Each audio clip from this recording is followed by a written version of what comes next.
awa ng Diyos sa paligid. At dito po natin makita anong may pag-uugali tayo. Sa sitwasyon, sa karampot,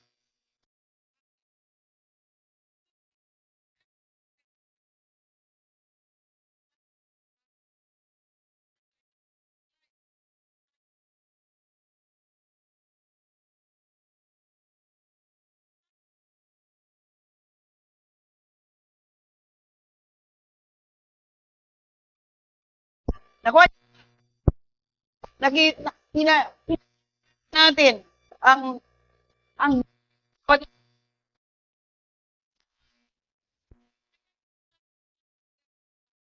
bakit?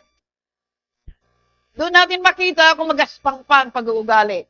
Naintindihan niyo po, kung mayroon reklamo o mayroon pang makasariling pag-uugali. So it means need to grow. Nakuha niyo po.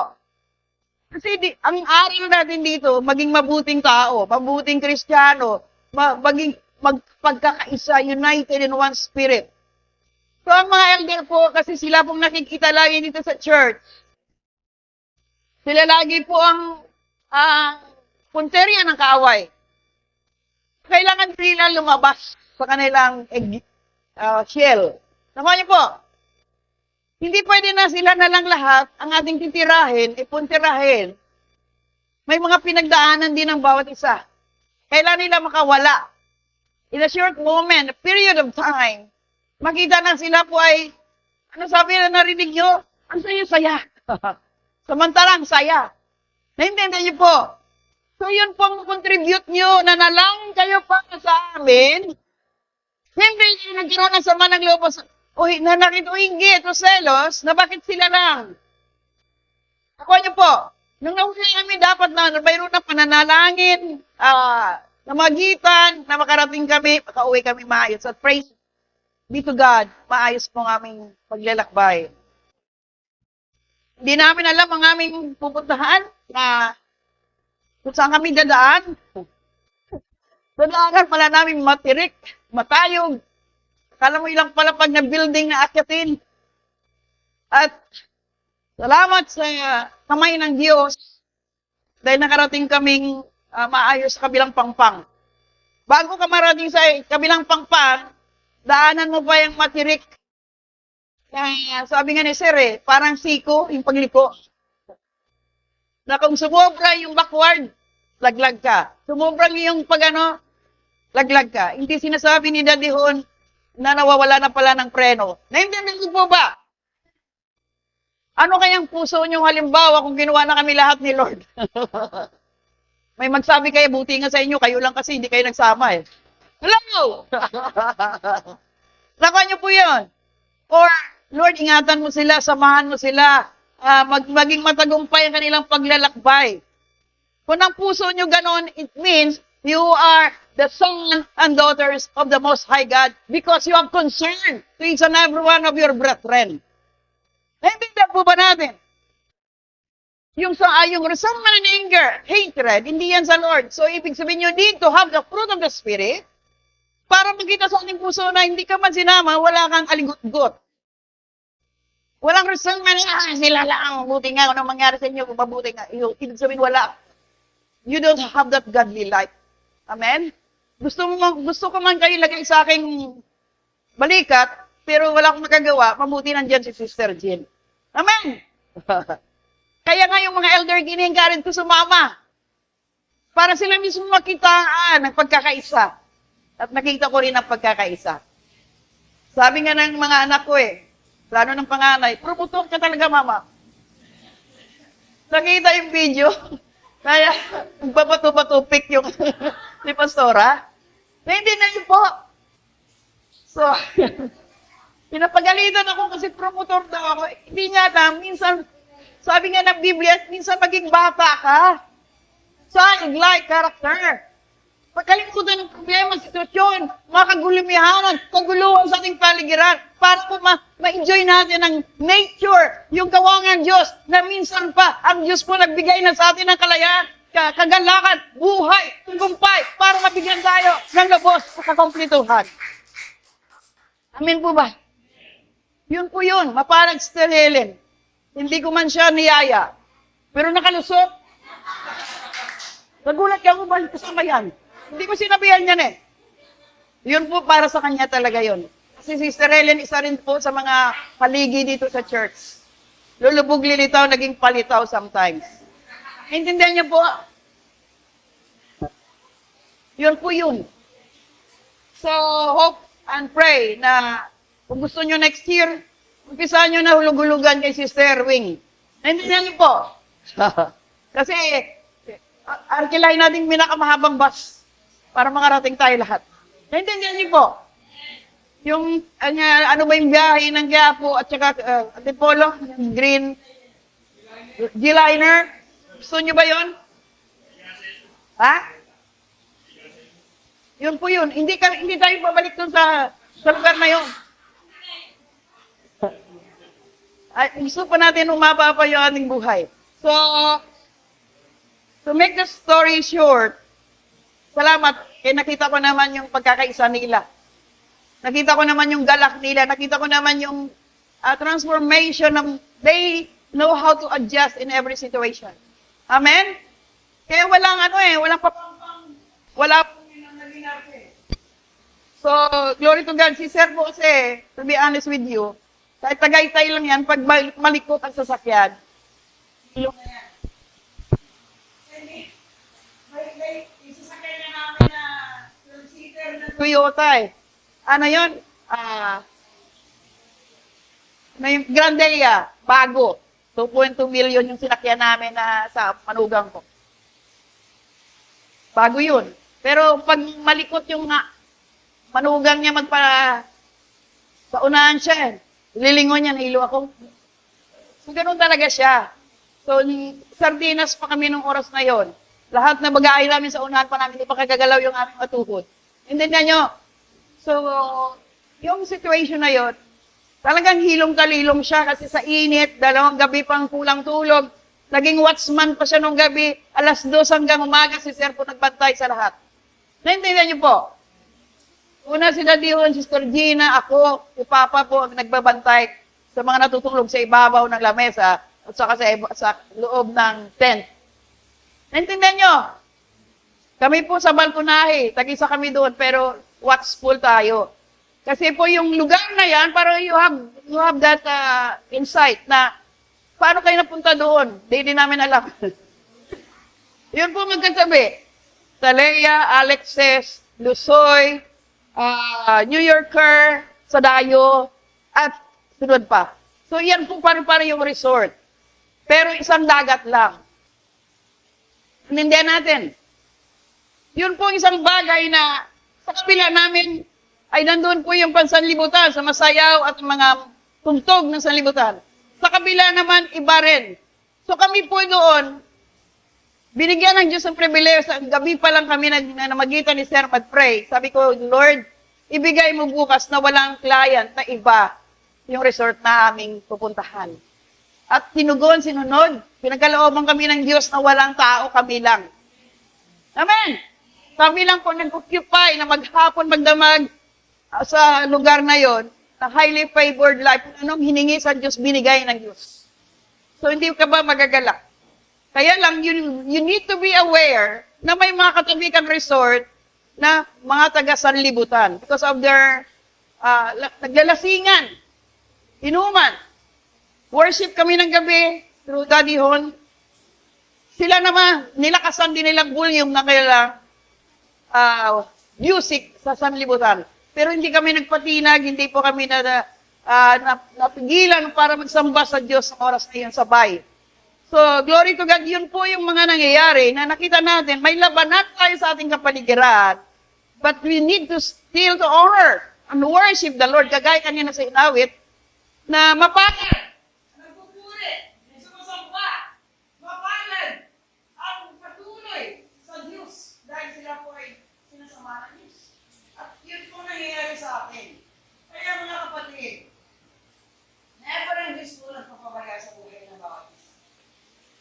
Ang pinakabata sa amin ay si Inay.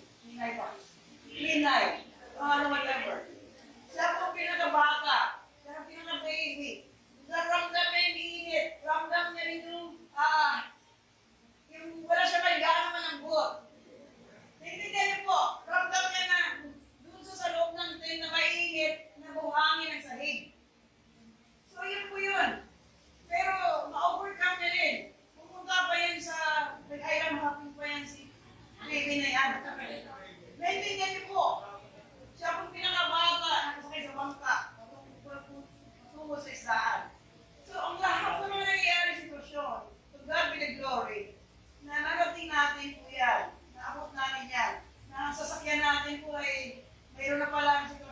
Dihon na hindi rin nagsasalita. Amen po ba? Because ayaw niya rin mag-alala ang mga isa. Pero may nangangamoy na, naamoy ko na eh. Ano? So, continue praying, continue trusting the Lord. Na makarating kami, makauwi kami na maayos, maluwalhati, nakarating nga kami. So, glory to God na patuloy natin isipin na ang Diyos ay magbuting Diyos sa buhay ng bawat isa. Gusto ko lang balikan yung word ng Beatitudes, Matthew 5. Amen po ba? Nagkulang talaga tayo. Marami tayong pagkukulang sa harapan ng Diyos. Even myself a while ago. Sabi ko, ang lahat nating kahilingan, laing, lahat na pinapaabot natin sa Diyos, pero mayroon tayong mga pagkukulang pa din. Naintindihan po natin, hindi pa rin buo, hindi pa rin tayo naging totoo minsan pa sa Diyos. Marami pa tayong kahinaan, kakulangan, kamangmangan, at sabi nga dito, mapala ng mga taong inaming nagkulang sila sa Diyos dahil makakasama sila sa kaharian ng Diyos. Have you noticed, church? Blessed are those. Di po ba? Yun po yun. You know how to humble yourselves to God. You know how to humble yourselves to God na accepted ka na may pagkukulang ka sa harapan ng Diyos. Amen po ba? Hindi pwede na, kilala ko naman ng Diyos eh. Nagsisimba naman ako. Usually, ganun tayo, di po ba? Parang malaki ka pa, wala ka naman talaga narating pa sa harapan ng Diyos. Yun po yun, no? Mapalad ang mga taong inaamin, nagkulang sila sa Diyos dahil makakasama sila sa kaharian ng Diyos. If you notice, church, those people, you know how to humble themselves to God, yung marunong pakumbaba, yung acceptance na siya nagkukulang, nagkakamali, nagkakasala. Yun po yun, no? Dahil you know how to ask the Lord forgiveness. You know how to ask the Lord, Lord, have mercy on me. Dahil makakasama sila sa kaharian ng Diyos. Ito palang mga kapatid, very clear. That you need to humble yourselves to God every time, every minute of the day. Kasi nagkukulang po tayo. Nagkakamali po tayo. Saan? Sa isip? Sa salita? Sa gawa? Are you there? Kaya nga,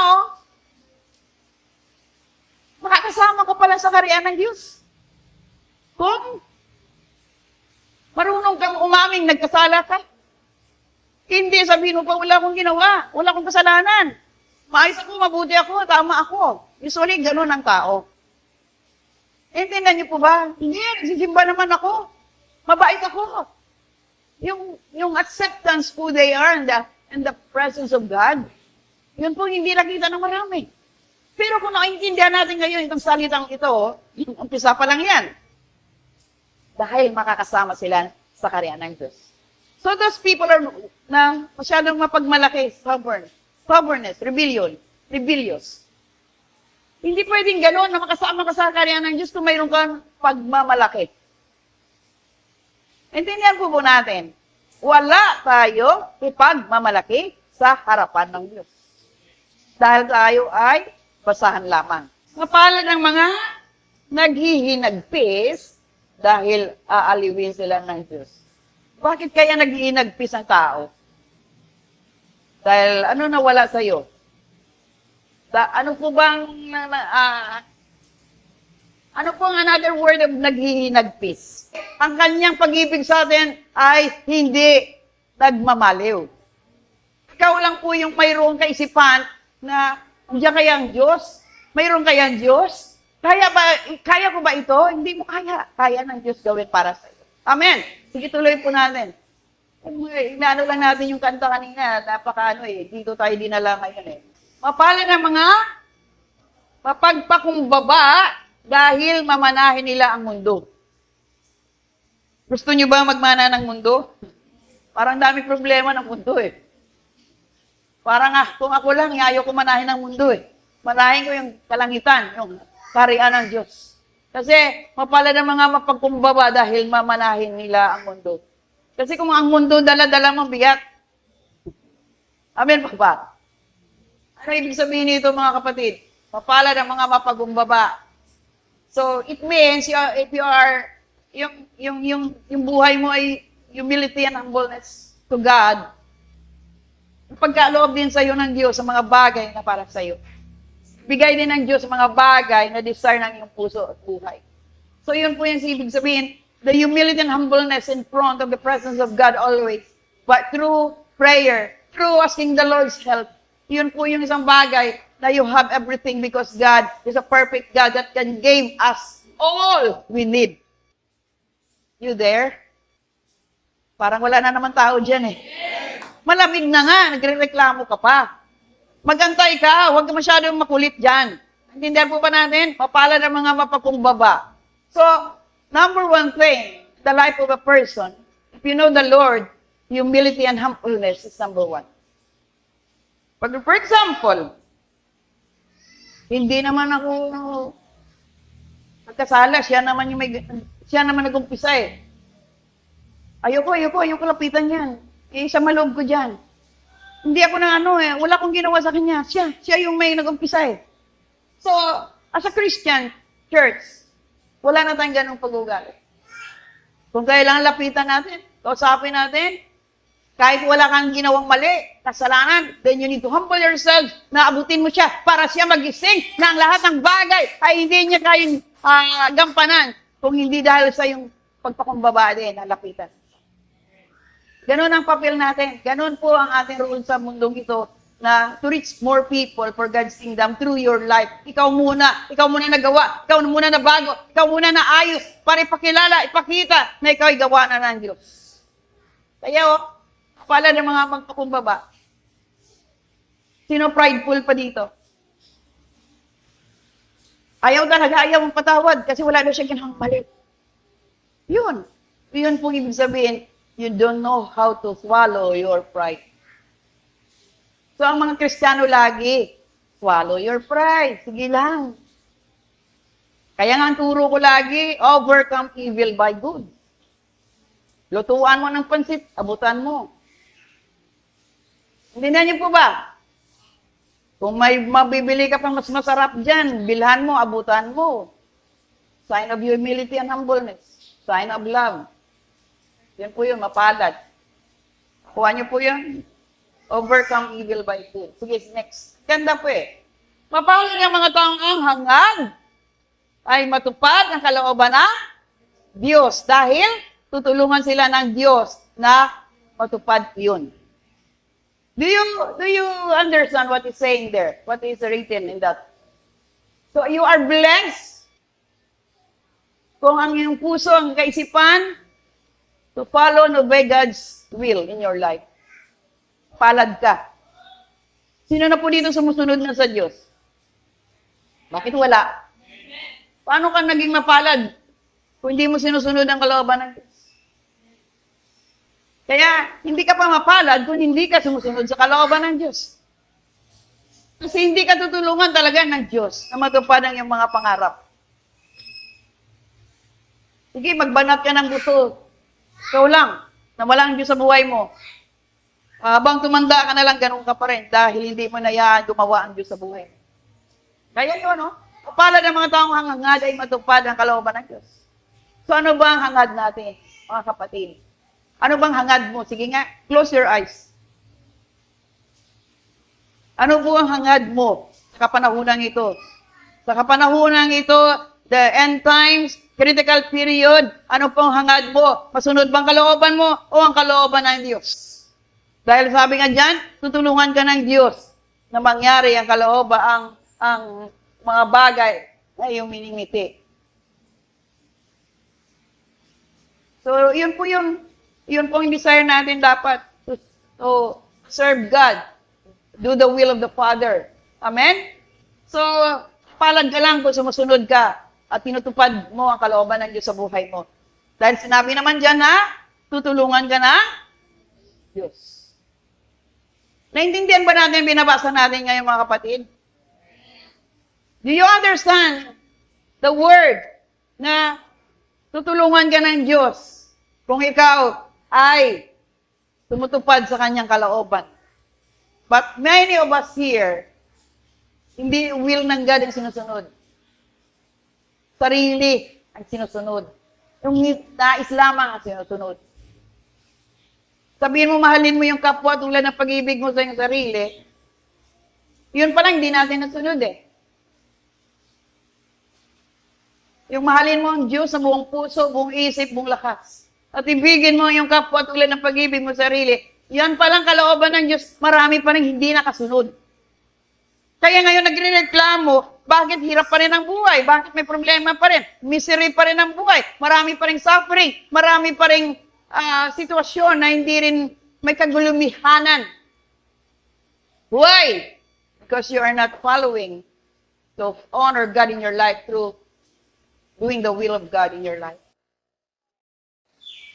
Sumunod ka para maranasan mo ang pangako ng Diyos.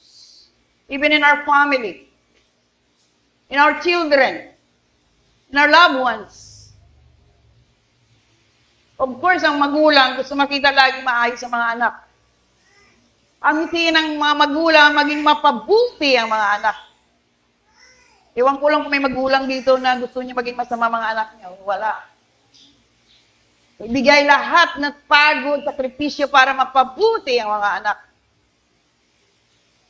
Kaya ilagay natin sa puso't isipan natin mga anak, mga kabataan sa lugar na ito, napakalaga na pagbigay niyo pahalaga sa magulang dahil honoring your mother and your father is the one of the great work of the Lord in your life to honor your parents. Pero kung wala, yun po hindi nyo nasunod, then wala pa rin tayong mararating. Kaya napakalaga yung doing the will of God in your life dahil tutulungan ka ng Diyos. Sinong gusto nyong katulong? Tao po, may napipail po ang tao. Pero ang Diyos pag tumulong, totoo. Because He is a perfect God. Next po. Mapalad ang mga, maawain dahil kaawaan din sila ng Diyos. So, nasa buhay mo na bang maawain? Kayo lang makasagot niyan. Kayo, maawain ka na ba? Tulad yung may mga kapatiran tayo doon sa pinuntahan namin. Sinabi lang nagbibenta ng anik-anik. Wala pa daw nakain, wala pa daw bigas. Hindi pa daw ilang araw na hindi nakakain kasi wala pang bili-bigas. May mga kapatiran tayo, doon agad kang magbigay. Hello! So mayroon na po silang puso magbigay. Naawa po doon sila kasi wala daw bigas. Totoo pala pag nasa isla ka nakatira, na bago ka makarating sa kabayanan, ay dadaan ka palang bundok. May isda po kami, wala lang kami bigas. Naintindihan niyo po? So ang kailangan pala doon sa kabilang bundok, dagat, bigas. May isda daw sila eh. May ulam, walang bigas. Naintindihan niyo po? So, tingnan mo yung sitwasyon. Tayo nasa patag tayo ngayon. Nandito marami mabibili, marami makakain. Pero may mga tao palang nilalang din ng Diyos na binigay lahat sa kanilang palaisdaan. Pero wala naman palang bigas, kanin. Pero maganda sana yun kasi hindi ka tataba. Naintindihan niyo po ba? Para sa aming matatawa yan. Kung isda ka lang, tanim ka lang ng gulay sa kapaligiran, buhay ka na. So, sa madaling salita, may mga kapatid tayo na dukot agad. Kasi narinig lang yung wala pa kami kain po. Ma'am, sir. So, mapalad po tayo dito dahil sobrang pagkain natin. Sandukan mo yan, bigyan mo yan. Mapapakain pa kami doon. Naintindihan niyo po ba?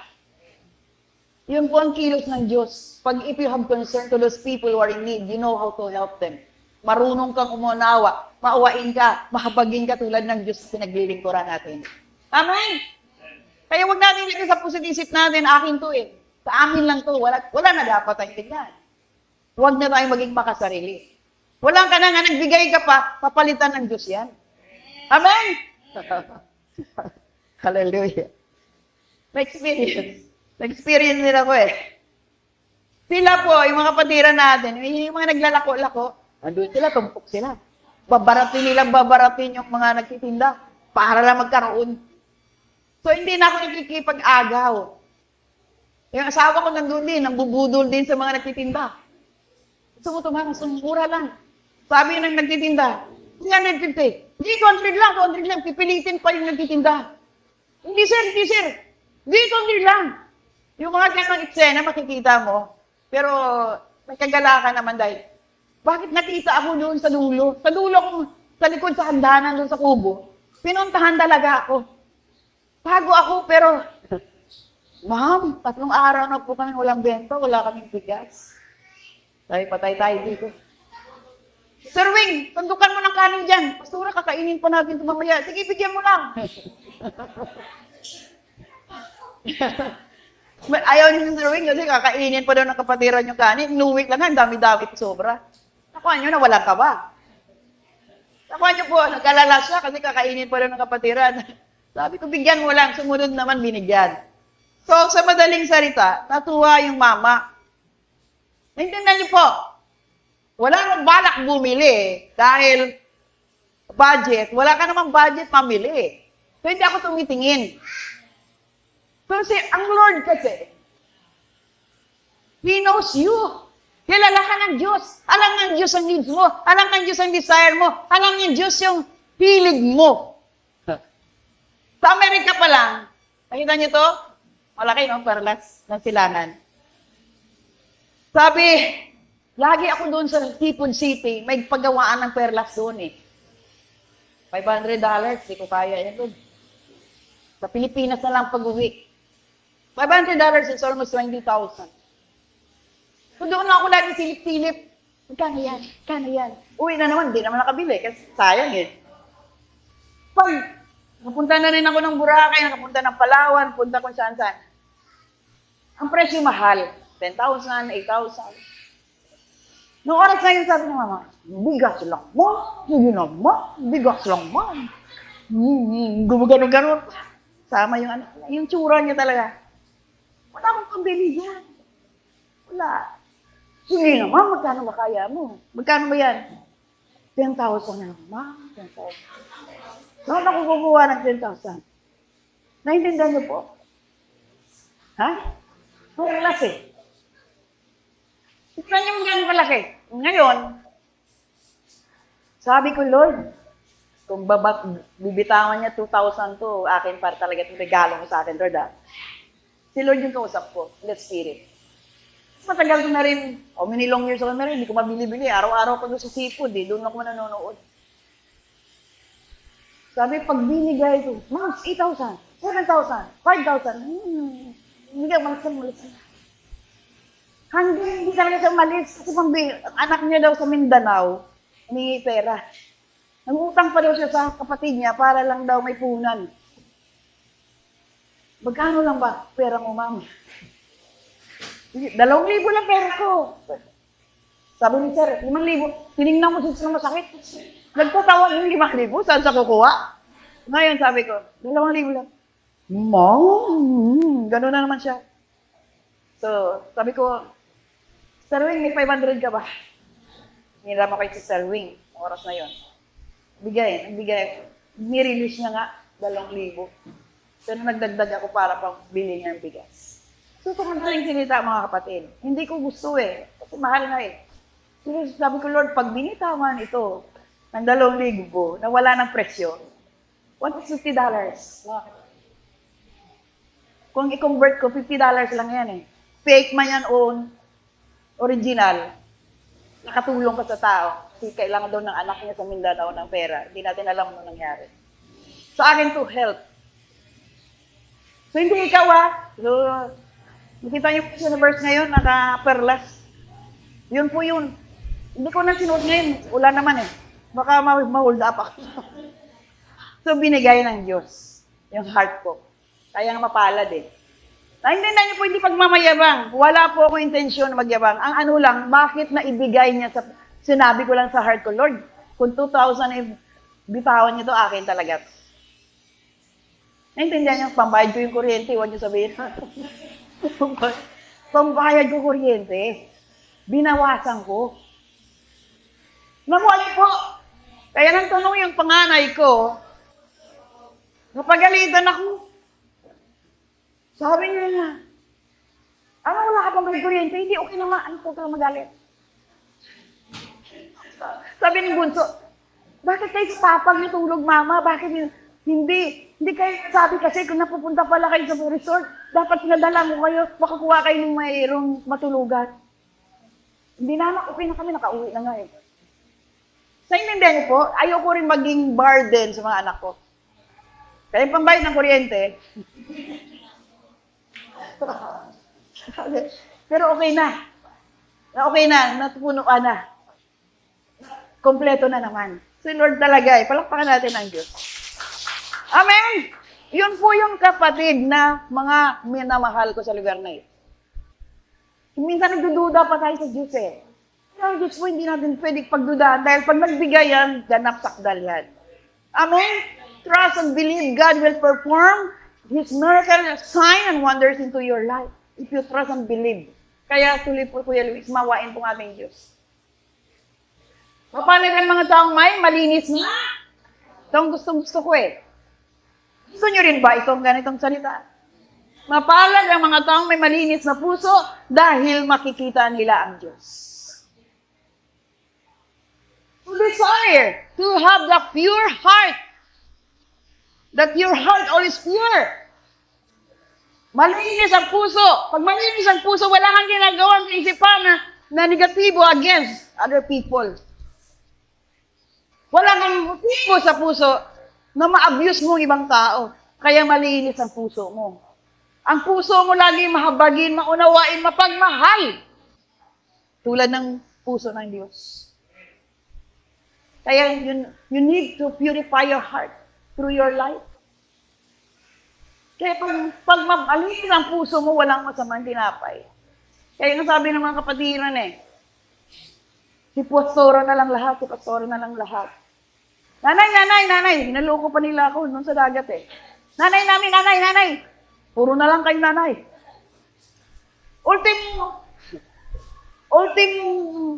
May dala po akong sinulid, may dala akong karayom, may dalang gamot, may butika ako, may uling, asin, lahat kompleto. Kaya yung hindi kumita, yung tindahan, nila. Dahil dalang lahat sa pastora. Naintindihan niyo po ba? Mayroon ba tayo nga ng mayroon? May plastic pastora mayroon. Makapaghiran, bagay Sabi ko, dala lang kayo ng cup nyo mainuman. Kasi hindi ko kaya dalhin lahat. Naintindihan niyo po mga kapatid? Wala na akong naisip na ako na lang lahat. No. Because I love God. I love His will na lahat po ay masayahan na hindi na problema. Kaya sabi nga ni Ruhan, ilan na yung si Ruhan? Nakalusot. Hindi naman elder yun. Pero nakalusot. Sana, lagi na lang tulad ng ganyan. Maraming pagpipili ang ulam. Ha? Oo. May chocolate pa kami. May mga cookies pa. May pangimagas. May prutas din. Extra. Bakit? Dala bitbit ni Pastora na. Kaya nahilo si Sir. Sabi bitbit. Naintindihan niyo po ba? Yun pong pag-ibig ng Diyos. Kailangan, mga kapatid, always prepared. Kaya binibigay ko naman sa inyo ngayon, ay hindi ko handa Hindi ko kalain. Sila ka pupunta, maghanda ka. Ganon din magpagbabalik ng Diyos. You need to prepare at anytime, any moment. God will come. Coming back soon. Hindi ka nakaprepared kasi akala ko kasi. Are you there? Kailangan mo prepared kasi sa sitwasyon lahat ng bagay. Marunong kang maghanda. Tulad ng 10 dalaga, 5 matalino, 5 mangmang. Akala ko kasi hindi pa Yun po yun. Ang na-anticipate namin, pupunta tayo sa lugar na yun, alam mo pag isla, wala kang mabibili. Tindan niyo po ba? You need to bring something na alam mo, pag wala kang mabibili, mayroon kang magagamit. E di paano kung walang dala? Di puti mata natin lahat. Nag-abang ka na mangingisda, yung mangingisda tamad, natulog. Walang may dumaan. Naintindihan po ba natin, church? Kaya preparation is very important to all of us here, especially for our spiritual being. Prepare always. When the situation will come, misery, you are already prepared for it. Dumating man ang tagtuyot, prepared ka. Dumating man tag-ulan, prepared ka. Wisdom coming from the Lord. The fear of the Lord is the beginning of wisdom. Amen? Kaya always remember, the fear of the Lord is the beginning of wisdom. Paano ka manumbalik sa Diyos? May kabanalan kang buhay. May takot kang gumawa ng kamalian at kasalanan sa harapan ng Diyos. So may karunungan ibigay ng Diyos sa'yo para lumago ka. Umusad ka, going forward, moving forward, hindi pa urong. Naintindihan po natin mga kapatid. Ayan o, mapalad ang taong may malinis na puso. So ang tanong ko ngayon, gaano nakalinis ang puso mo? Wala na ba yung aligot-got?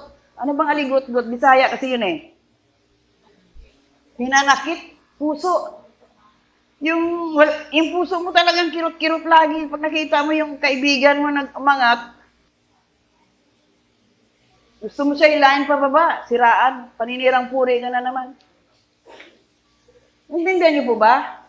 Paano naging malinis ang puso mo kung nag-iisip ka against people na hindi naman nila alam, nag-iisip ka na pala ng mali? Kailangan natin abangan, hintayan. Pag ang isip natin mali, konektado sa puso yan. Tingnan mo, pag ayaw mo na sa isang tao, ayaw mo na sa batiin, kasi narinig mo sa sinabi ng iba, napulyot ng heart and mind mo. So you need to, what? Alam niyo yun ang katotohanan. Ano ba nangyari kay brother? Kay sister, ba't hindi na ako kinakausap? Hindi na ako pinapansin. So ano kanina sinabi? You need to overcome evil by good. Kausapin mo na maisis. Ano nangyari sa'yo? May problema nga. Kailan mo lambingin. Kailan mo kausapin. Pag alam mo na hindi ka kinakausap, mayroon niyang aligut-gut. Sama ng loob sa'yo. Kailangan kausapin. Pag inismiran ka, ismiran mo rin, ay hindi, walang kalinisan ng puso natin. Hindi ka mapagpala dyan. Intindihan ba natin? Alamin mo ang katotohanan, ang buong katotohanan. Bakit kaya si brother hindi na nag-church? Ay, kasi hindi sinama. Hindi sinama. Hindi nyo inalok. So, kung sa akong paliwanag ko sa inyo, hindi po sa lahat binigay ang hudyat. Dahil lang gusto ko maayos sa mga elders magkaroon ng pagkakaisa. Mayroon layunin si pastora na sobrang ng sakripisyo ng mga elder. Simula pa, sila na lang ang nakita. Kaya kailangan din nila na mabigyan din sila ng laya. Are you there? Tingnan nyo rin ang ginagawa nila. Sakripisyo, pagpupuyat, tulong, linis, dagpa nila ng mga katulong. Ay, nandito kayo, marami kayo dito sa paligid. Dalawin nyo rin minsan ng church, linisin. Ayusin ang dapat ayusin, gawin ang dapat gawin. Bakit nakasama si Gilbert?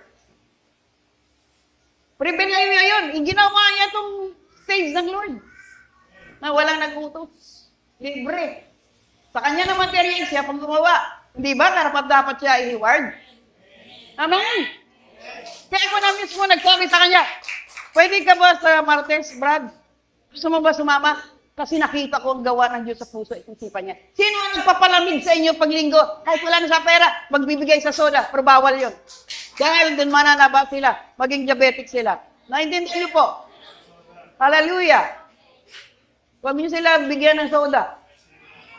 Ice cream, bawal din yun, sumatamis din yun. Pag bumili ka 1 kilong kalamansi, papapiga mo sa kanila para healthy pa sila. Intindihan niyo po ba? Yun po yun. Kaya napigyan siya ng reward because matagal na yan nagsasawit. Pasora, kailan tayo punta dagat? Last 2 years pa yan. Ngayon lang natugon kasi gumawa siya ng mabuti. Naintindihan niyo po? Ay, isipin niyo na rin na binigyan niyo kami ng laya. Laya. Amen! So, yan po yun. Palad ang malinis na puso dahil makikita nilang. Next. Right? Mapalad. Mapalad lahat eh. Mapalad ang mga taong nagtataguyod ng kapayapaan dahil natawagin silang mga anak ng Diyos. Blessed are those peacemakers. They are called children of God. Ano bang nagtataguyod? Para siya yung namamagitan sa naghidwaan ng maraming nag-aaway. Hindi nagkaintindihan. Siya po yung mapalad, maging tunay sa anak ng Diyos kung siya namamagitan sa pagkakaisa. Hindi na udyukan mo pa. Ano yan? Hindi yan sa Diyos. Pero kung ikaw mismo, naayos mo, ginagawa mo sila upang magbalikan ng kanilang relasyon, it means you are called children of God. Naintindihan niyo po ba? Sino na namagitan dito magkaayos? Ang kapwa. Hindi sulsulan mo pa. Oo nga, ganun siya. Hindi yan sa Lord. Narinig po ba natin? Nabasa natin itong beatitude. Si Jesus mismo ito nagsabi. Mapalad. Tunay ka na anak ng Diyos kung namamagitan ka sa mga dalawang nag-uumpugang bato. Amen? Nagawa niyo na po ba yan, mamagitan, na ayusin ang mga sigalot ng ating kapatiran? Hindi na simpatya ka pa, dugtungan mo pa, nga, ganun siya. Sige, kampi tayo. Wala ka pa sa Diyos. Kailangan maglumago. Kailangan mo mag-grown up as a Christian. Lumago na po ba tayo? Wala pa rin. Problema yan.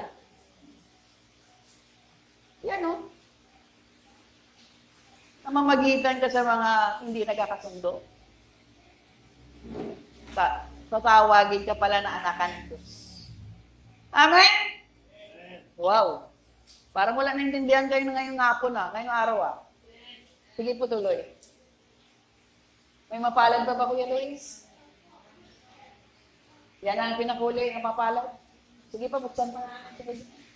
Mayroon pa Mapalad ang mga dumaranas na pag-uusig dahil sa pagsunod nila sa kalooban ng Diyos dahil makakasama sila ng sakarian ng Diyos. Ooh! Wow! Sino ditong kinukot niya? Sabi ng asawa niya, sisimba ka na lang, baka lumampas na kayo sa langit. Di ba ganun sinasabi ng mga lalaki na hindi nagcha-church?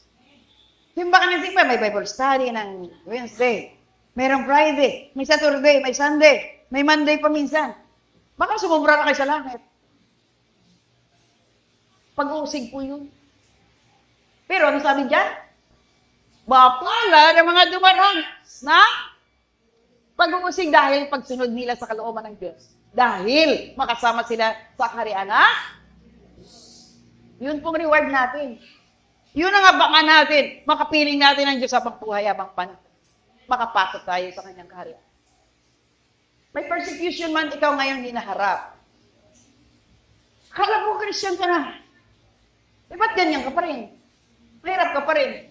Pag-uusig po yan. Kasama po yan. Akala mo Kristiyano ka na. Bakit hanggang ngayon? Mas wali ganun marinig natin, di po ba?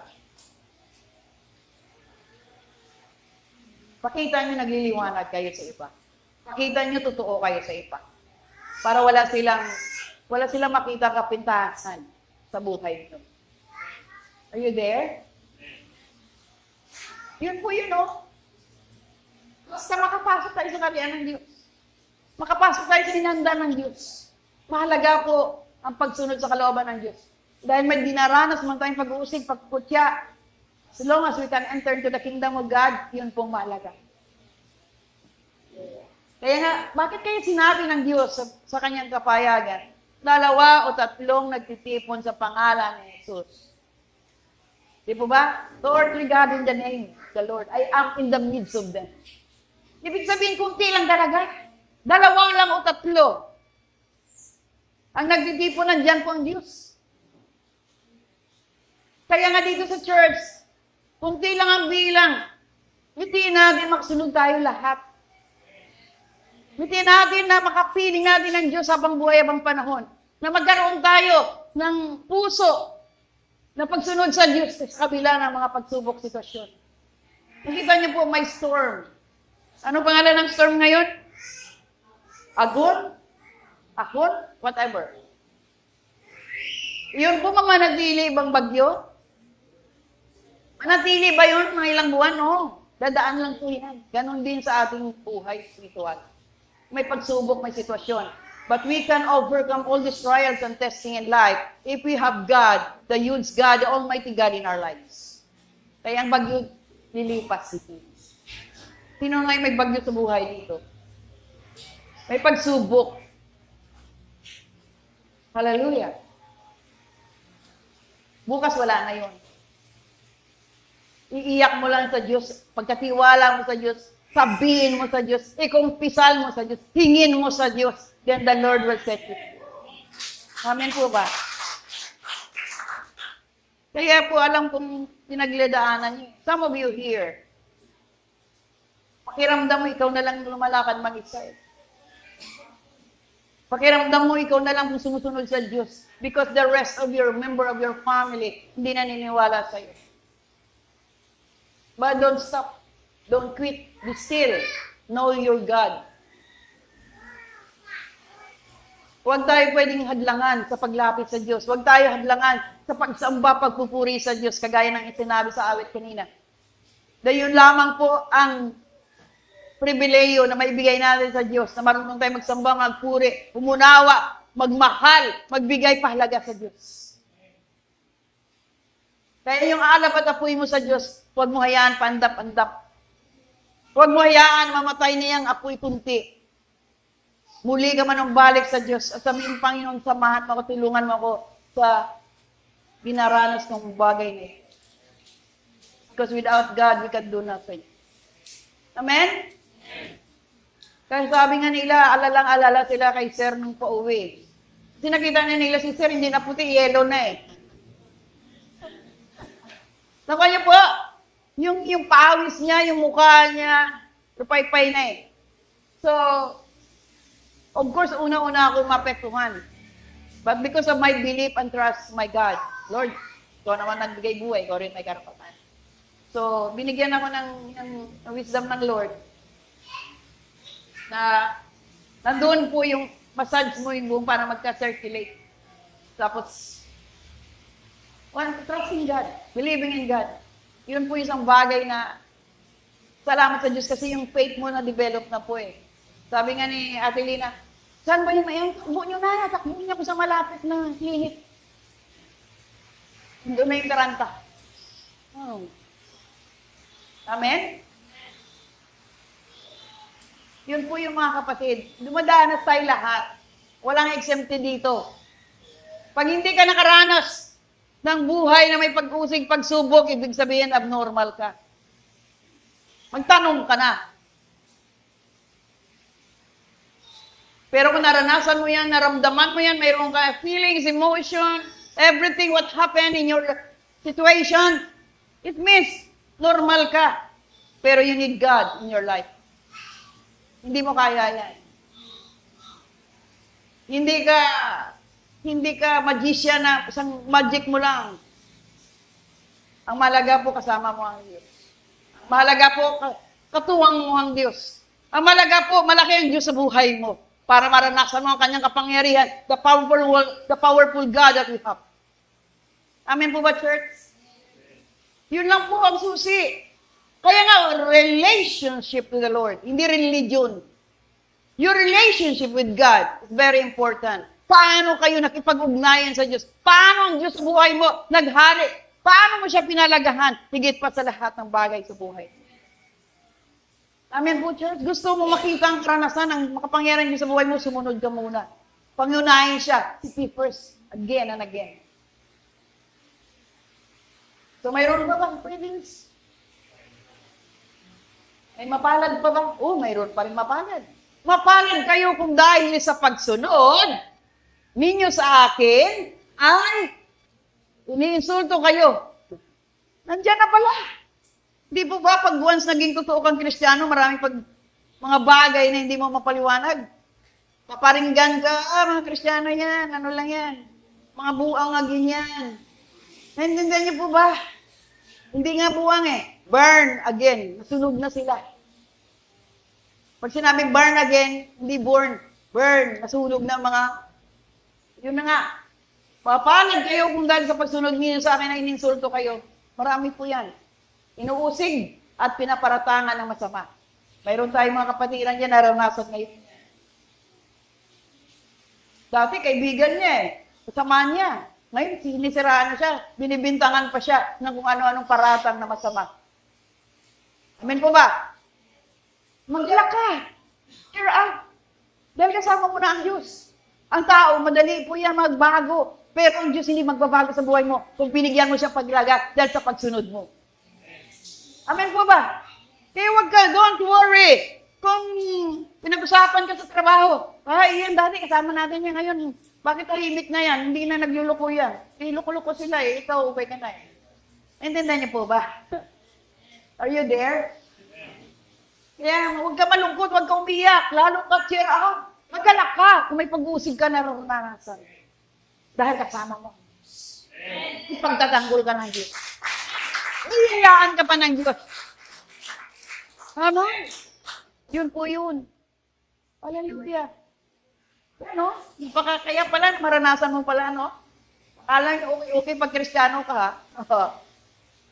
Mapalad kayo kung dahil sa pagsunod ninyo sa akin, iniinsulto kayo. So, pag iniinsulto ka, anong ginawa mo? Lumipat na yung ano mo. Sabi mo, hindi yun. Ngitian mo lang, kag-iling-iling ka lang. God bless your heart, brother. Ako niyo po, pagpalain ka ng Diyos. Ganun lang sabihin mo. Hindi ano sabi mo, ininsulto mo ako. Nag-flying kick ka na. Nanampal ka pa. Wala, hindi ka pa sa Diyos. Dahil sa pagsunod ninyo sa akin ay ininsulto kayo, inuusig. At pinataratangan. Itong masama yung paratangan ka pa. Sino nakaranas niyan? Pinaratangan pa, hindi totoo. Hindi niyo pa naranasan? Tingin niyo kayo na maranasan niyo.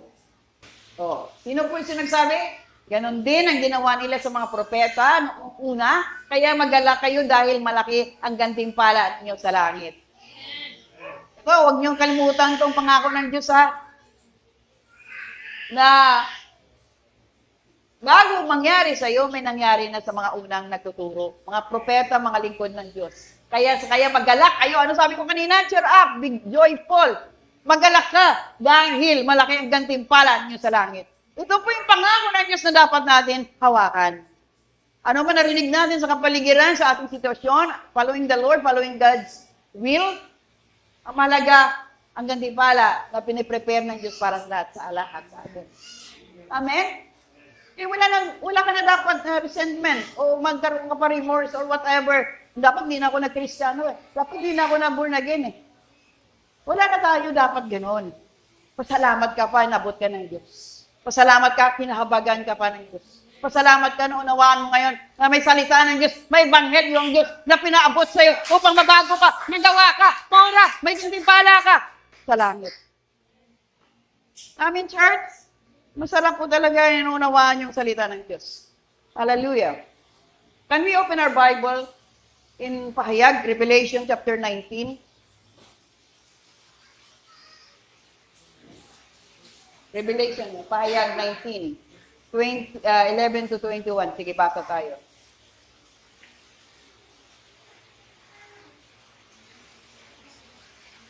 Ito po, magbasa tayo ha, para may preparation po tayo. Pagkatapos nakita ko nabuksan ang langit at may puting kabayo na nakatayo roon. Ang nakasakay ay tinatawag na tapat at totoo, sapagkat matuwid siyang humatol at pakipagdigma. Tuloy. Parang naniningas na apoy ang mga mata niya at marami mga korona niya sa ulo. May nakasulat na pangalan sa kanya na siya lang ang nakakaalam kung ano ang kahulugan. Sige, tuloy po. Ang suot niyang damit ay nilubog sa dugo at ang tawag sa kanya ay salita ng Diyos.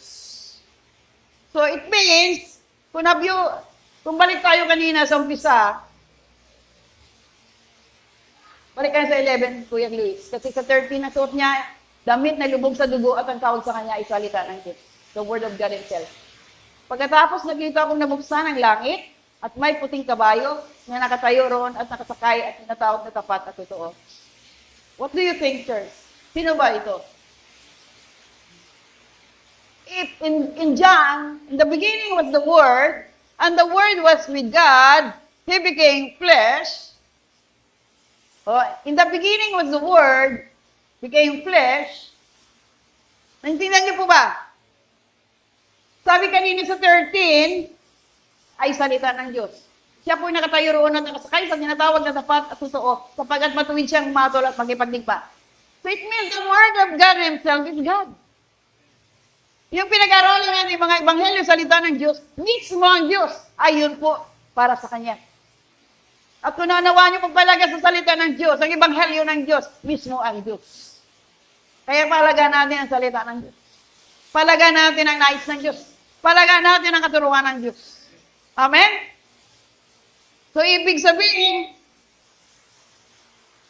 sige, buksan natin ang unang Thessalonica.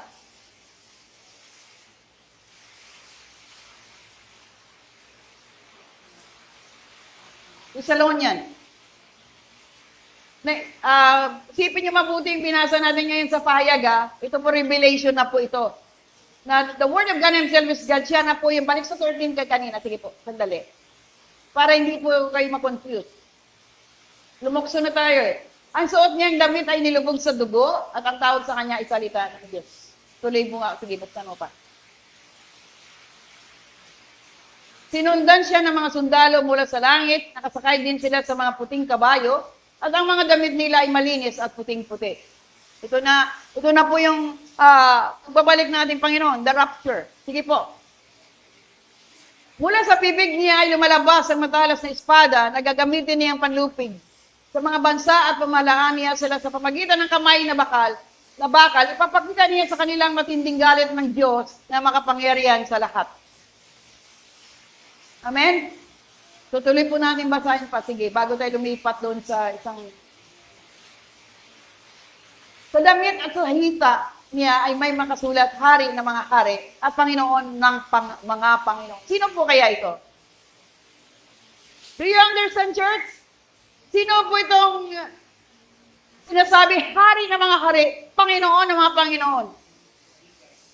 Ito po ang ating Panginoong Jesucristo. Sige po, nakatala na po ang propesya na it will happen. Sa damit at sa hita niya, may makasulat, hari ng mga hari, Panginoon ng mga Panginoon. Tuloy. Pagkatapos nakita akong isang anghel na nakatayo sa araw, sumigaw siya sa mga ibong lumilipad sa impapawid. Hali kayo, magtipon kayo para sa malaking handaan ng Diyos. 18. Hali kayo, kainin ninyo ang laman ng mga hari, mga general, mga kawal, mga nakasakay sa kabayo, pati ng laman ng kanilang mga kabayo, kainin ninyo ang laman ng lahat ng mga tao, alipin o hindi hamak man o dakila. So mangyari ba ito mga kapatid sa darating na mga bagay na panahon? Tuloy po. Hali kayo, pagkatapos nakita ko ang halimaw at mga hari sa mundo kasama ang kanilang mga kawal, nagtipon sila upang labanan ang nakasakay sa puting kabayo at ang kanyang mga sundalo mula sa langit. Sige na 20. Ngunit dinakip ang halimaw, dinakip din ang huwad at sinungaling ng propeta na gumagawa ng mga himala at para sa halimaw. Ang mga himalang ito ang ginamit niya upang dayain ng mga taong may tatak ng halimaw at sumasamba sa imahe ito. Silang dalawa ay tinapon ng buhay sa lawang apoy na may pagnagiliab na asopre. In the last verse, sige po. Pinatay ang mga sundalo nila sa pamagitan ng espadang lumabas sa bibig na nakasakay sa puting kabayo at ang mga ibon ay nagsawa sa kakain sa kanilang bangkay. Kung mangyari pa ito, church, because this is in the book of Revelation, ito ba ang paghandaan natin? Kasi kung hindi pa nangyari noon yan, kung mangyari sa kapanahunan natin ngayon, na bago mangyari ang mga bagay, pagbabalik natin Panginoon sa Kristo, mangyari pa muna ito. Are you there? So, sabi po dito, mangyayari po sa mga mananampalataya. So, 1 Thessalonian, unang Thessalonica, 4. Mga kapatid, listen very carefully. At lagay niyo sa puso isip niyo to. Kasi ipaalala na ito eh. Mga kapatid, gusto namin malaman niyo ang katotohanan tungkol sa mga namatay na para hindi kayo magdalamhati gaya ng iba na walang pag-asa. Sunod. Naniniwala tayong si Jesus ay namatay at muling nabuhay. Kaya naman naniwala tayong bubuhayin din ng Diyos ang mga sumasampalataya kay Jesus at isasama niya kay Jesus. Ito na po yun, kay believers. So, tuloy po. Sinabi namin sa inyo ang mismong turo ng Panginoon, tayong mga buhay pa, pagbalik ng Panginoon ay hindi mauna sa mga namatay. Ito na po yung warning. Hindi natin mabuti. Ito po yung binabasa natin sa Biblia. Tuloy. Sa araw na iyon, ang Panginoon mismo ang bababa. Sino bababa? Mula sa langit, kasabay ng malakas na utos, maririnig ang pagtawag ng punong anghel at ang pagtunog ng trumpeta ng Diyos, ang mga namatay na sinumampalataya kay Kristo ang unang bubuhayin. Diba, namatay ka na, bubuhayin ka ulit.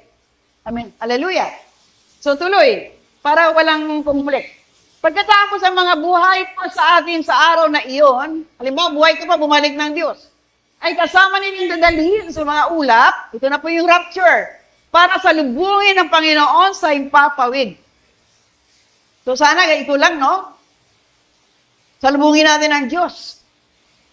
Huwag muna tayong mamatay. Amen po ba? Rapture dapat.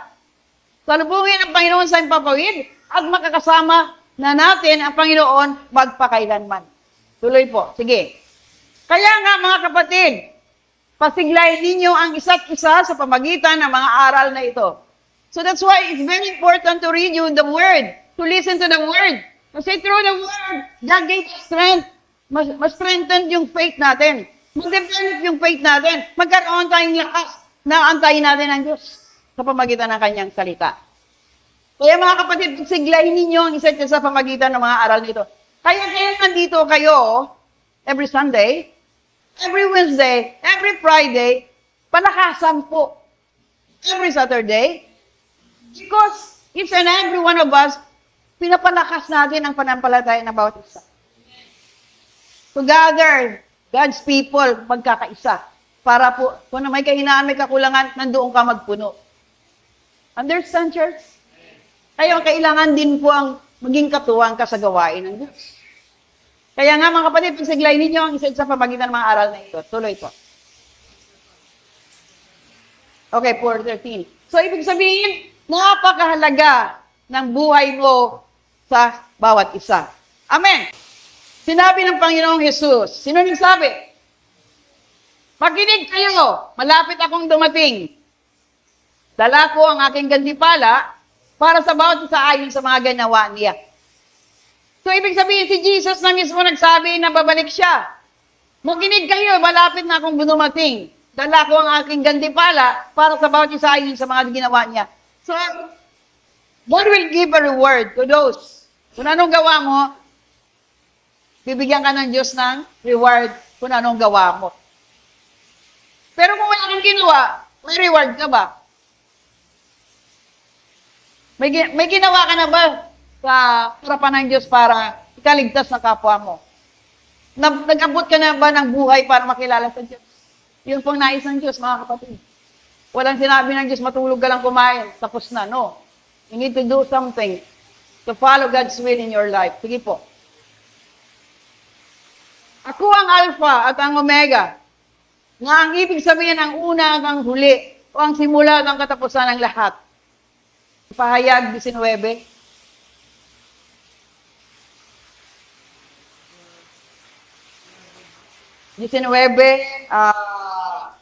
Siete, 9.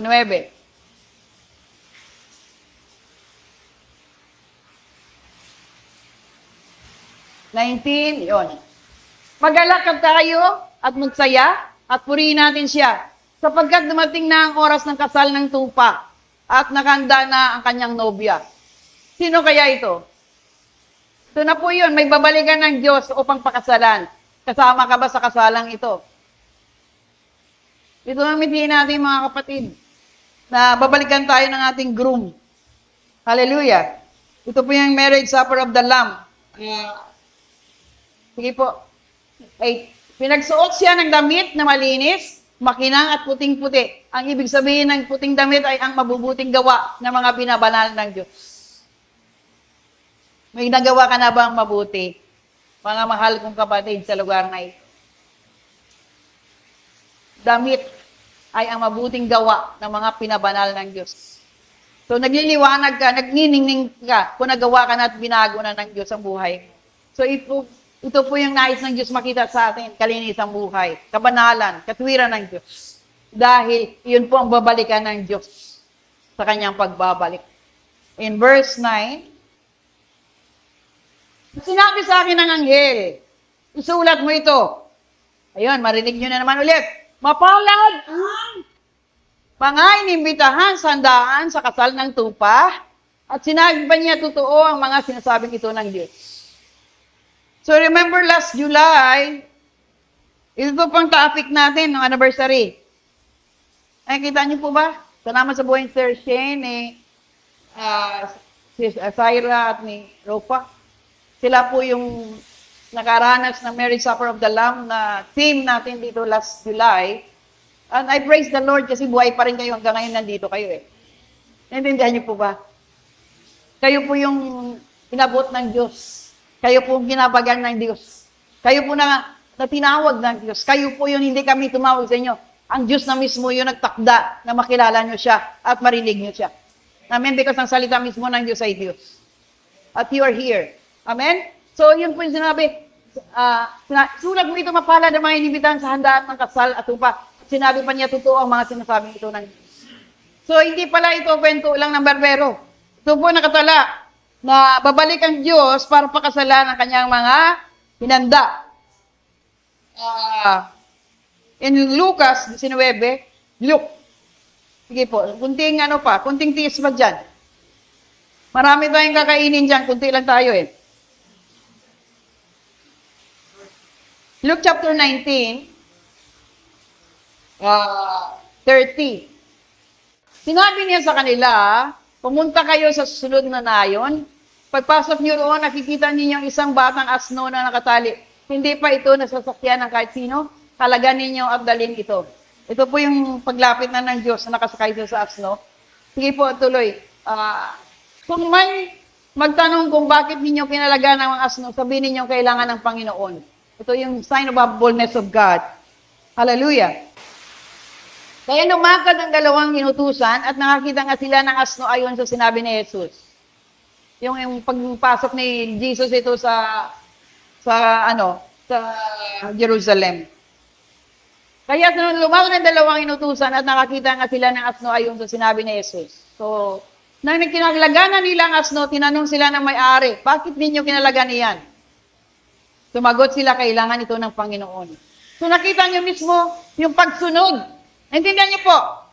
Nagbigay instruction si Jesus na may makita kang asno sa lugar na ito at kailangan mo kalagan. Kaya nga nagtanong yung sumagot sila, kailangan ito ng Panginoon.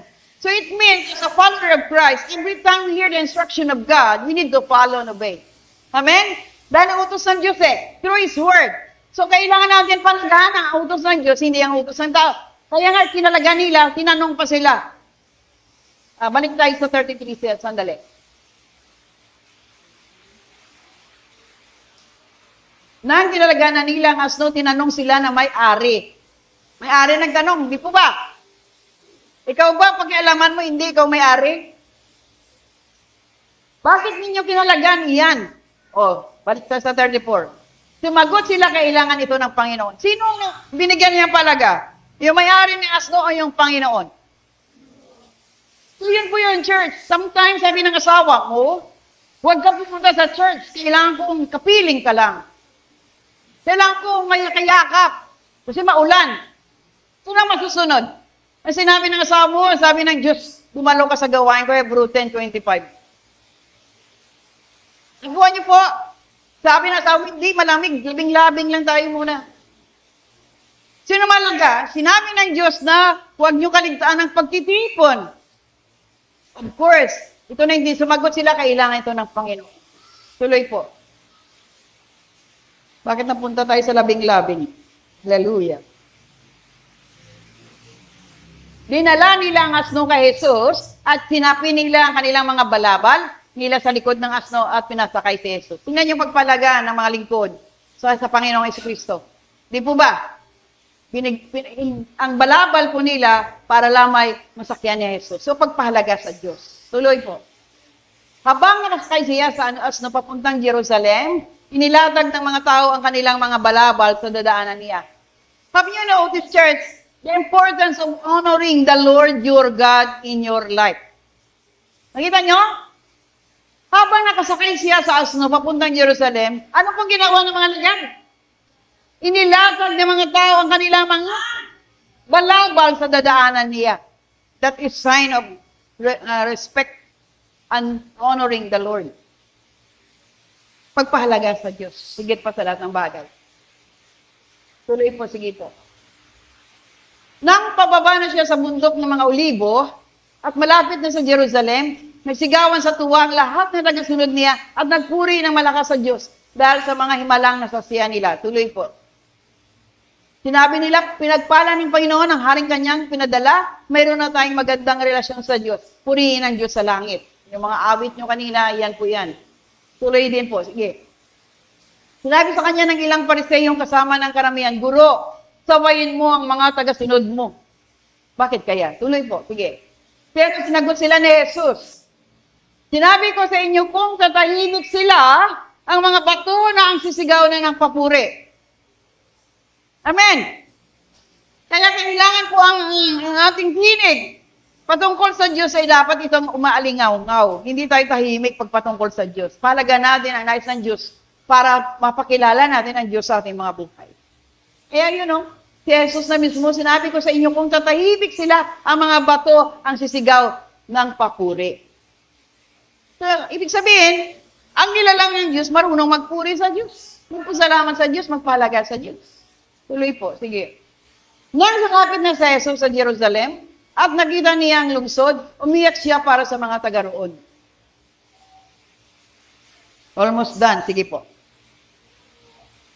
Sinabi niya, sana nalaman ninyo sa araw na ito kung ano ang makapagbigay sa inyo ng kapayapaan. Ngunit natakpan ang inyong mga pangunawa, ang inyong pangunawa. Kaya yun si Jesus nalulungkot talaga sa hindi sumusunod. Darating araw na papaligiran kayo ng puta ng inyong mga kaaway. Palilibutan nila kayo at kabi-kabilang lulusubin. So kung mangyari yung church, you need to prepare. Sige, tuloy po. Lilipulin nila kayo at ang inyong mga anak. At sa akin nila ang lungsod ninyo. Wala silang iiwang bato na makapatong. Mangyari ang lahat na ito sa inyo dahil binaliwala ninyo ang araw ng pagliligtas sa inyo ng Diyos. Bakit may babala, church? Bakit may babala pong sinasabi dyan? Amen po ba? Lilipulin nila kayo at ang inyong mga anak. Bakit nakatala yan sa Lucas? At wawasakin nila ang lungsod ninyo. Wala silang iiwang bato na magkapatong mangyari lahat na ito sa inyo dahil binaliwala ninyo ang araw ng pagliligtas sa inyo ng Diyos. Ang tanong ko ngayon, church, ligtas ka na ba? Narinig mo na ba ang Ebanghelyo? Pinakilala na ba si Jesus sa buhay mo? It means naabot ka na ng Ebanghelyo. Kaya kung hindi mo ito binaliwala, it means maliligtas ka. Pero kung binaliwala nyo, napakinggan nyo, ibig sabihin, sabi diyan, mangyari ang lahat na ito sa inyo dahil binaliwala ninyo ang araw ng pagliligtas sa inyo ng Diyos. Tuloy po. Pagdating nila sa Jerusalem, pumunta si Jesus sa templo at itinaboy niya ang mga nagtitinda roon. Tuloy din, sige po. Sinabi niya sa kanila, sinabi ng Diyos sa kasulatan, ang aking bahay ay bahay panalanginan. Ngunit ginawa ninyong pugad na mga tulisan. Church, ito po yung lugar na pinagtipunan natin. Dito tayo nagtuturo, nangangaral, kikinig ng Ebanghelyo. Ang nais ng Diyos ang pagpahalaga din sa gawain ng Diyos. Ang nais ng Diyos po, bigyan nyo rin yung pansin ang pangailangan ng church. Pagpahalaga. Naintindihan ninyo? Intindihan nyo ba, church? Ang aming bahay ay bahay panalanginan. Salamat sa mga babae at lalaki na naging prayerful, sa mga na-assign na intercessor, sa mga pag-Wednesday nandito, pag wala man si Pastora, pag Friday the same, Saturday the same. Ito pong lugar na ito ay binigay ng Diyos sa atin para pagtitipunan, para tayo manalangin, pagkakaisa, upang maunawa natin ang kalooban ng Diyos. Kaya ayaw ng Diyos na ginawa ng pugad ng mga tulisan. Kaya kung nagsisimba tayo, nag-away-away, mayroong bahagi, itawag pala sa iyo tulisan. Intindihan niyo po, ginawa lang natin na bumbalahap yung lugar na ito, ibig sabihin, nagsama-sama kayo pero wala pa rin pagbabago. Ibig sabihin, At ginawa ninyo ng pugad ng mga tulisan, ang bahay panambahan. Kaya dapat dito makita ng pagbabago ng buhay. Transformation of life. You are transformed by the Word through His Word. Amen? Ituloy po. Natuturo si Jesus sa templo araw-araw. Kailan si Jesus nagtuturo? Biro nyo kung si Jesus kasama natin dito araw-araw. Nandito kaya kayo? Ano kaya palagaan nyo? Yung kanap buhay mo? Yung pagkakitaan mo? Pamilya mo? Pero araw-araw nandito si Jesus. Kapalagay mo, church. Sino pipiliin mo? Yun. Mag-isip ka ngayon, paano ito makain ko sa mga anak ko? Kung hindi ako magtrabaho. Ako, unahin ko si Jesus, yung source of everything Hayaan ba ako ng Diyos magutom? Diyos nga yan. Of course, unahin ko siya. Naintindihan niyo? Kaya minsan hindi. Nasusunod tayo. Tinawag natin siya Panginoon, pero ang desisyon natin para sa sarili lang natin. Amen? Natuturo si Jesus sa templo araw-araw, habang pinagsikapan naman ng mga mahalang pare, mga tagapagturo ng kautusan, at ng mga pinuno ng bayan sa napatayin siya. 48, the last verse. Sige po. Pero wala silang makitang paraan upang maisagawa ito dahil nakikinig ng mabuti ang mga tao sa mga itinuro niya. So kahit anong pag-uusig nakita natin, church, you know the Word, you know Jesus in your life, wala naman magagawa ang anumang pakanan ng kaaway sa buhay mo. Dahil alam ng Diyos kung sino kasarapan niya. Siya yung ating tagapagtanggol. Siya yung ating tagapag-ingat. Siya po ating source of everything. Amen? Kaya bakit natin nababasa ngayon yan? Dahil po, ang katawan ni Kristo need to prepare para po sa kanyang pagbabalik. Sige, isa na lang babasahin natin. Marami pa pero John 14. John 14 verse 1 to 3. 1. Sinabi ni Jesus sa kanila, huwag kayong mabagabag. Ano sabi? Magtiwala kayo sa Diyos at magtiwala rin kayo sa akin. Sino yung sabi dito? Sino sinasabihan ni Jesus? Para sa atin po ito. Sinabi ni Jesus sa kanila, huwag kayong mabagabag, magtiwala kayo sa Diyos at magtiwala rin kayo sa akin. It means, sinasabihan na sila ni Jesus, trust the Lord, your God, who is the Father in heaven, at magtiwala rin kayo dahil sila ay isa. Amen po ba? Dos. Sa tahanan ng aking Ama ay maraming silid. Pupunta ako roon para ipaghanda kayo ng lugar. Hindi ko ito sabihin kung hindi ito totoo. So, ibig sabihin, mayroon na-prepare para sa iyo o para sa ating lahat. So, hindi yan daw sasabihin ni Jesus yan kung hindi totoo. Tuloy sa 3. Kapag naroon ako at naipaghanda na kayo ng lugar, babalik ako at isama kayo upang kung nasaan ako, ay naroon din kayo. It is a promise, church. Amen po ba? It is a promise, God's promise to all of us, na mayroon na siyang hinanda para sa iyo, para sa akin. So, gawin mo na lang tumugon, sumunod, lumakad na matuwid, banal, sakdal na pamumuhay, at pagpahalaga sa Diyos. Ito po yung mensahe ngayon Naintindihan niyo po, pagpahalaga sa Diyos. Ano man ang mga naranasan niyong pag-uusig, pagsubok, sitwasyon, ano man karangyaan, kasaganaan, ang pagpahalaga pa rin sa Diyos ang mahalaga. For the last verse, Matthew 24:21. Tingnan natin kung ano to.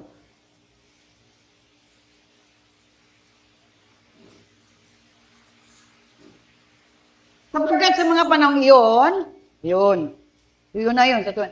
Sapagkat sa mga panahong iyon, makaranas sa mga tao ng pagkatinding kapigatian na hindi pa naranasan mula ng likain ng mundo hanggang ngayon at wala nang mangyari pang ganong kahit kailan. So, ibig sabihin, bago ma-rapture, bago dumating ang Panginoon, mayroon tayong maranasang alon. Sabi ng 21.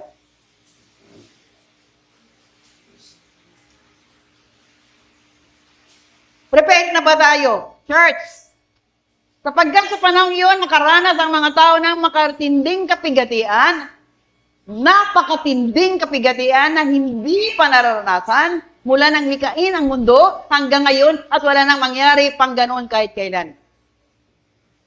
So may mangyayari pa pala. Are you prepared for that? So are you prepared? Hindi ibig sabihin, nakasulat talaga ito, mangyari ito. Bago bumalik ang Diyos, may mangyayari pa, mga bagay na ating mararanasan. Hindi naman nananakot si Pastora, it is written. It was written. See? Naintindihan ko natin mensahe? Babalik ang Diyos na katakda. Pero, makaranas pang mga tao na napakatinding kapigatian na hindi pa naranasan mula ng likha ng mabang mundo. Nangyari na ba ito? Di pa, no? So, bago bumalik ang Diyos, it means mangyari pa ito. Prepare na po ba tayo? Ito po yung the beginning, kasi mangyari pa yung bansa, bawat bansa, yung sitwasyon ngayon, gera dito, gera doon. It will happen. Kaya mayroong kapigatian na mangyari.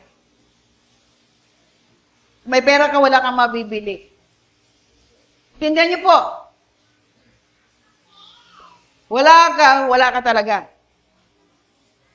So what are you doing to do? Ano pong gagawin natin, mga kapatid?